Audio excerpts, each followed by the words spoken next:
Et l'homme se souvient de la mère qu'il a. L'insomnie grande ouverte bâille sur son enfance, et l'homme se souvient de cet enfant qu'il a. La révolte est pour lui la vague la plus haute, la minuit est pour l'or le carrefour du monde. Les aiguilles se croisent, les pensées et les bras, feu sur la bête angoisse et sur le point du jour, feu sur toi, cauchemar, bête à peur, bête à fuir, bête des jours trahis par les nuits sans paupières.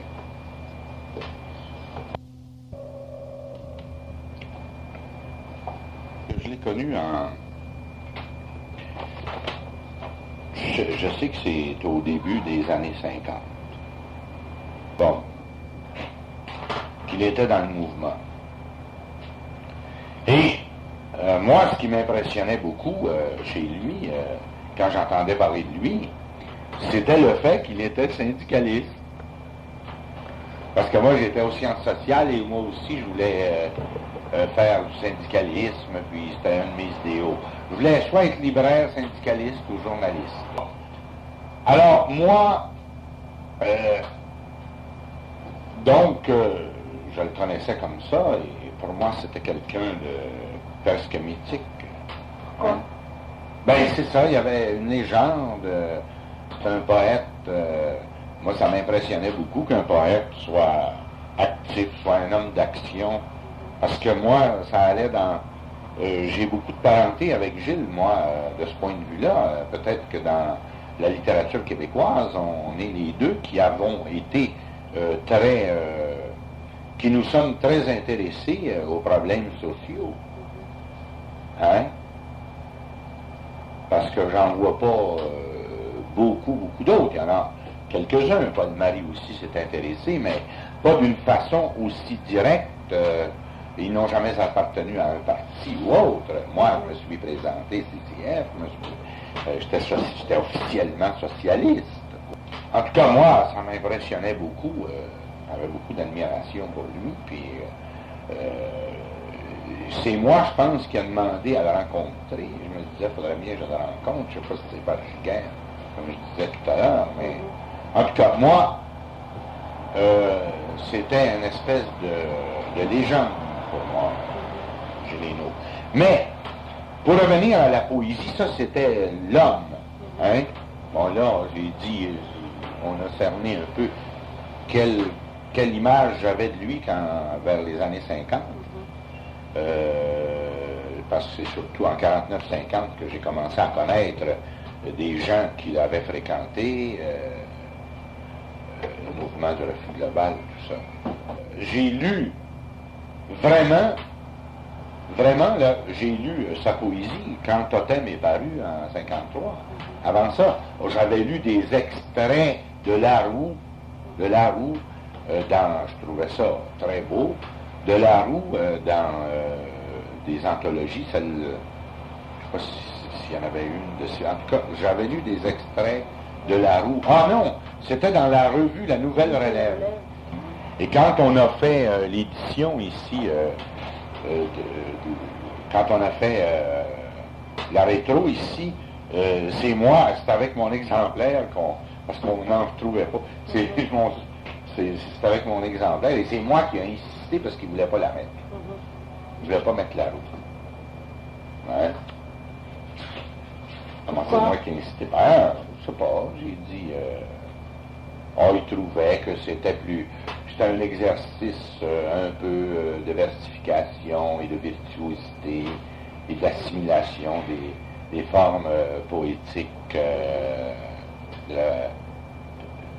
la littérature française en général, ce qui est vrai aussi. Hein? Mais quand même, il y a déjà, ça marque personne, c'est cette espèce de sentiment de commisération et de fraternité avec l'homme et en particulier avec les classes d'hommes défavorisés ou exploités de par son engagement. Gilles, pour moi, sa poésie, ça a été important parce que je rencontrais quelqu'un qui, lui, avait déjà exprimé des choses et s'était déjà impliqué dans des perspectives qui m'habitaient. Donc, j'avais lu des extraits de la rue. Ça me paraissait loin de moi. Hein? C'est en 48. C'est en 48 que j'ai eu mon choc. Quand j'ai lu dans les cahiers d'art graphique le poème « Feu sur la bête en poisse », ça là, ça a changé radicalement mon attitude vis-à-vis de la poésie. Je n'étais pas encore capable de faire une poésie personnelle, mais ça a changé complètement mon attitude. C'est-à-dire, ça a changé complètement ma vision de la poésie et mon attitude vis-à-vis de la poésie. Personnellement, je n'étais pas capable d'écrire comme ça, parce que moi, je suis encore un poète qui écrivait en vers compté, puis tout ça, puis j'avais de la difficulté à comprendre les lueurs, par exemple. J'avais lu une lueur, je ne comprenais absolument rien là-dedans. Hein?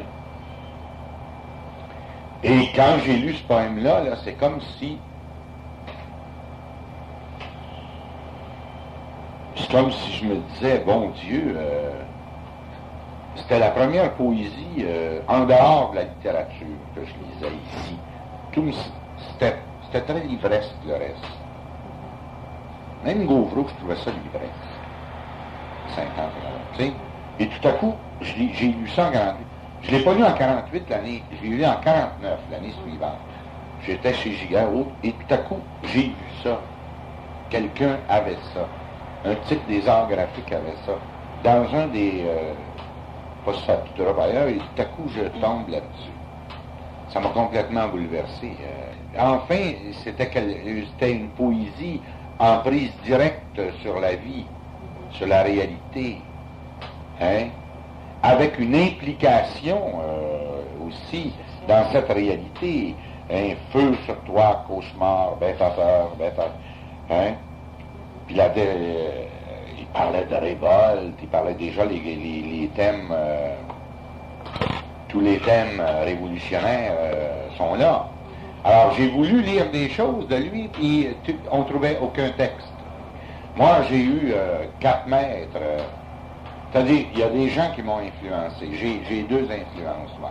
J'ai une influence très terroir, une lignée très terroir, qui va de Pamphile Lemay, Néré Beauchemin, Alfred Desrochers. Hein? Ouais.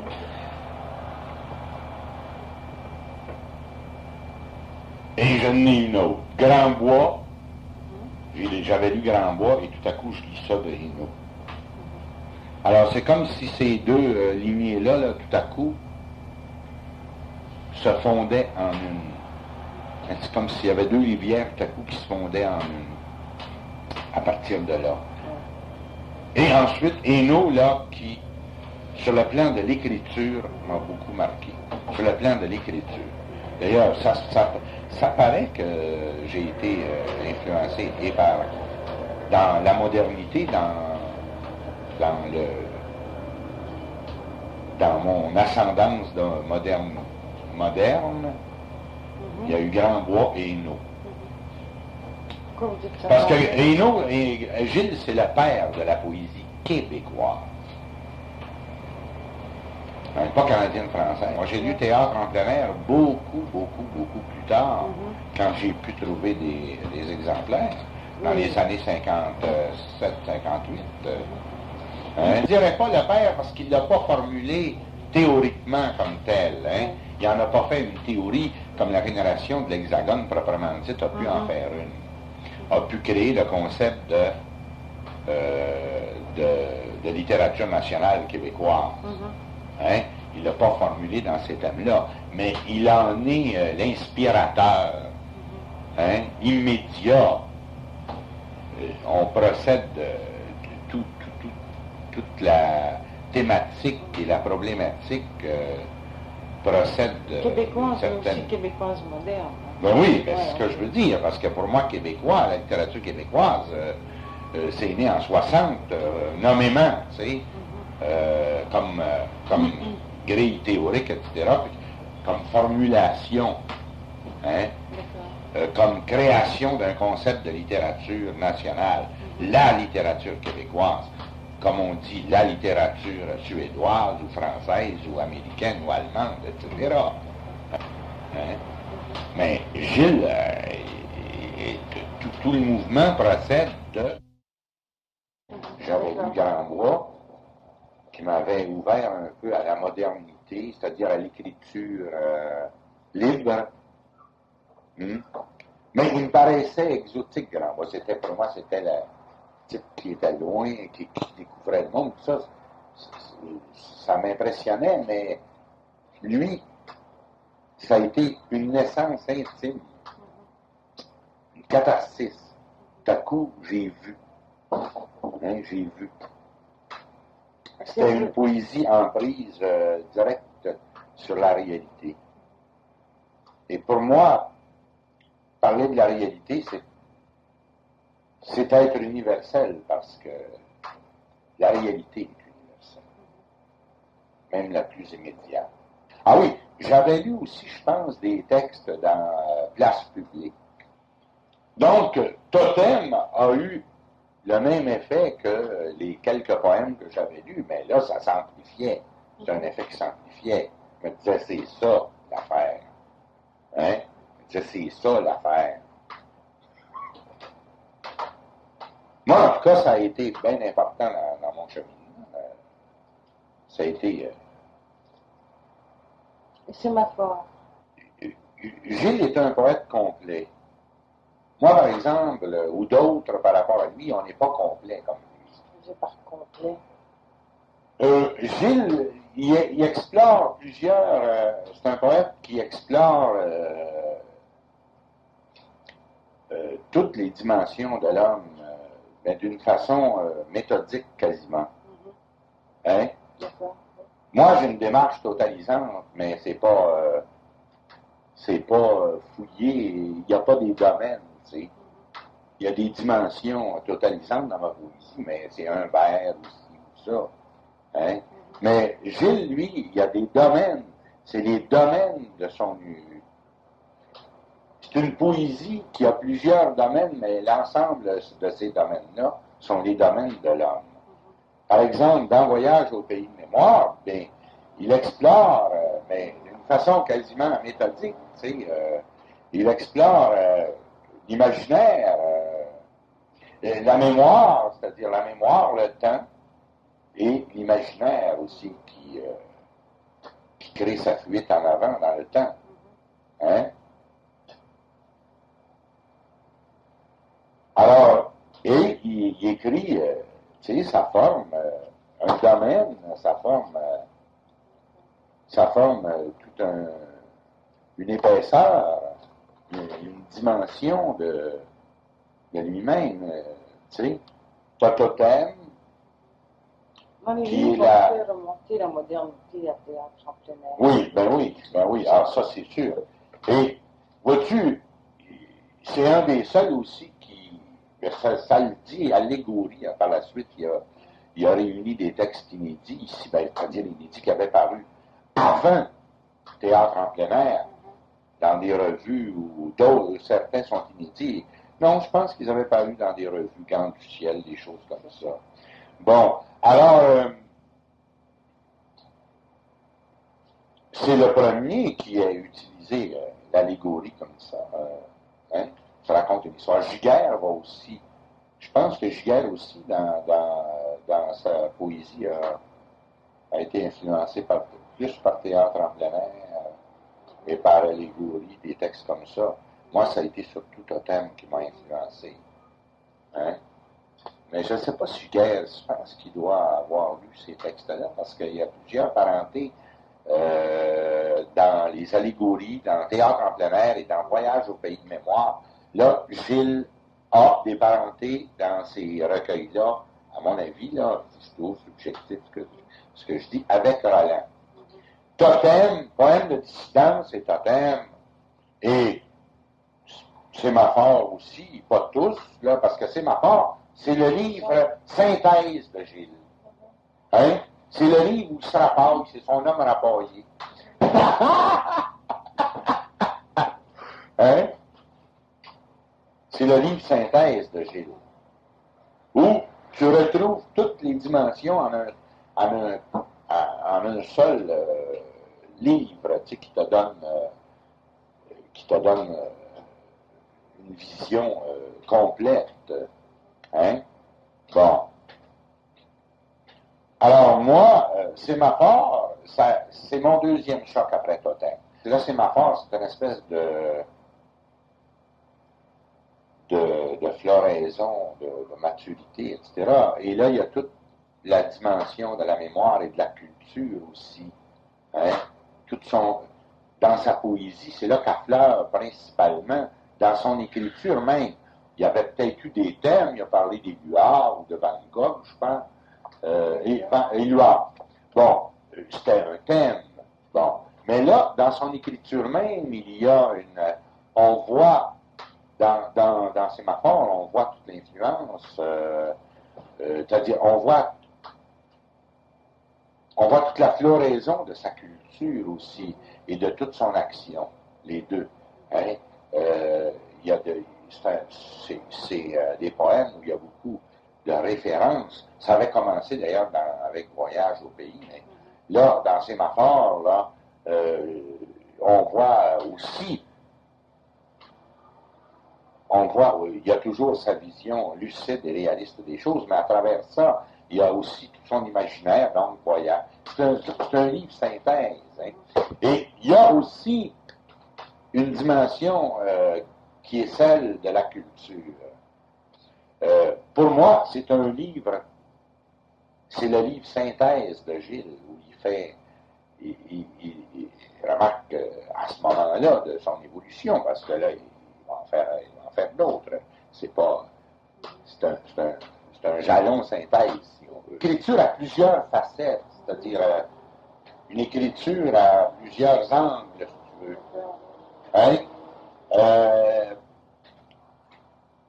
Et on est sensible suivant nos sensibilités, et, notre background et nos possibilités de création, on est sensible à l'une ou l'autre de ces facettes, ou à l'une ou l'autre de ces angles, ou à plusieurs en même temps, ou à tous en même temps. Bon. Alors, ce que je veux dire, c'est qu'il y a une recherche de langage chez Gilles qui n'a, comme chez Paul Mali aussi, ou chez Ouellet, mais qui n'a pas toujours existé ailleurs. Chez moi, il y a très peu de recherche de langage. Bon, ou du moins au sens où on entend recherche du langage. Moi j'ai une démarche syntaxiste et sémantique. Évidemment, Gilles, il y a eu de grandes périodes où Hénault, on n'avait pas accès au texte de Gilles Hénault. Même Voyage au pays de mémoire, c'était un tirage limité. Donc, ça veut dire que de Totem à Sémaphore en 64, il y a eu quand même presque 10 ans où les textes de Gilles étaient épuisés. Et de 64 aussi à 72, il y a eu encore 8 ans. Hein? Là, maintenant, depuis 71 ou 72. Bon, depuis 72, il y a une permanence là, de l'œuvre, c'est-à-dire il y a une présence de l'œuvre de Gilles, parce qu'on maintient toujours ses œuvres en disponibilité du point de vue éditorial. Bon. Mais avant ça, il y a eu des espaces de temps ou des laps de temps où on est... Alors, dans ces temps-là, Gilles a, quand je dis occultation, pénétration, a été comme en background, si tu veux, comme référence, hein, souvent. Alors, toute la poésie du pays, ou toute la poésie dialectique de parti pris, ou de joie, ou toutes ces choses-là, toute cette période était en surimpression sur l'œuvre de Gilles. il était une référence continuelle. Il y avait des gens comme chez moi où il y avait une réelle influence qui se continuait et qui se développait. Chez Giguère, chez moi, chez Paul Marie, je ne sais pas, lui.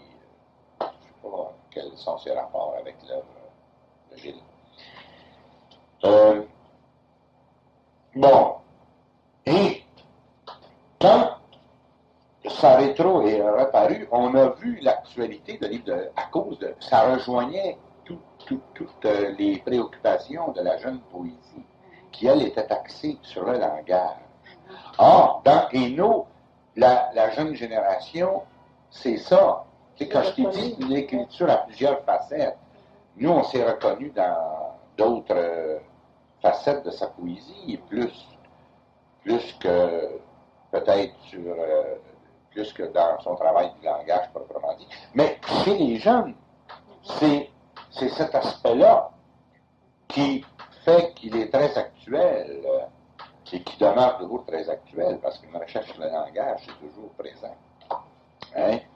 C'est-à-dire, c'est pas une recherche, pas une recherche, un travail sur le langage. Parce qu'une recherche sur le langage, ça peut être très, ça peut être très mode, ou ça peut être très fugitif, très passager. Hein? Mais lui, un travail sur le langage, c'est toujours là. La poésie est toujours en travail. Tu comprends? Quand on la lit. C'est bien ça, la poésie est toujours en travail, quand on la lit. Bon, alors, parce que c'est contenu dans l'écriture. Parce que c'est contenu dans l'écriture. C'est là. Mais, même si, même moi, au départ, je trouvais que c'était une écriture. Ce qui me... D'abord, le poème « Le feu sur la bête en bois », ça avait été comme une catharsis pour moi, ça avait changé ma vision de la poésie. Et surtout, ça m'avait... c'était une poésie tout à coup qui me plongeait hors des livres, hors de la littérature, dans la vie, en prise directe sur la réalité et la vie et la problématique d'une société et du monde, laquelle problématique est en dialectique avec le monde aussi. Hein? Puis il y a toutes sortes de dimensions, il y a même l'aspect comique, cosmique, pardon, chez Gilles. L'humour, ça, tu sais, ça c'est une caractéristique aussi de l'écriture de Gilles, son humour. Donc c'est une écriture en liberté. On pourrait caractériser. C'est une écriture en liberté. Hein? Il y a son sourire en coin, il y a son humour. Il y a aussi parfois, il y a une contrepartie, parfois, ça arrive ici et là, que, parce qu'on doit dire aussi les faiblesses d'une chose, moi j'ai plein de faiblesses, parfois ça entraîne aussi une espèce d'annulation de l'efficacité du poème, cette grande facilité à l'humour, l'ironie, parce que parfois, il arrive vis-à-vis d'un problème et il s'en tire avec une pirouette au lieu d'affronter le problème. Ah. Parfois, quand je lis Gilles, là c'est tout à fait subjectif, il y a un certain lexique parfois qu'il emploie qui me semble un peu précieux. Le pône. Hein? Tu sais, tout à coup, il arrive un mot comme ça, complètement dans la mare, un mot précieux. Alors que ça fait un effet. De sa culture, oui, voilà, j'allais justement dire ça. J'ai dit, c'est parce que, justement, c'est une poésie aussi qui a beaucoup de références. Hein? Alors, évidemment, on est un peu surpris ou agacé de voir qu'un mot précieux arrive dans un vers ou un passage où il y a une problématique très lucide. Tout à coup, il arrive un mot précieux. Hein? Ça, vraiment que ça peut faire un effet baroque ou insolite ou bizarre. Je ne sais pas s'il a beaucoup fréquenté les surréalistes à cet égard. Elle est partie en laissant ses mégots. Et pourquoi pas? Le feu est sans histoire. Tu sais, c'est une pirouette, ça. Parce que, tu dis, bon, hein? Tu te dis, dans le poème, il est là. Et pourquoi pas? Le feu est sans histoire. Tu sais, c'est une boutade fantaisiste comme ça. Hein? C'est-à-dire, c'est comme s'il faisait une pirouette, tu sais, par rapport au poème, par rapport à... Elle est partie en laissant ses mégots. Wow! Tu poses en affaire, c'est la rupture, tout ça. Oui, pourquoi pas? Le feu est sans histoire. Non, mais tu sais, alors, il élude le problème de la rupture, dans le fond. Hein? Qu'en dites-vous, lutin des magiques journées? Hein? Il y a... Je parle pas, là, il revient à son thématique. Mais, tu te dis, bon, le problème de la rupture est là. Mais ça arrive rarement. Tu vois, je suis obligé de chercher une demi-heure avant de trouver un exemple. Mais ce que je disais, c'est pas des faiblesses comme telles, c'est des excès de virtuosité.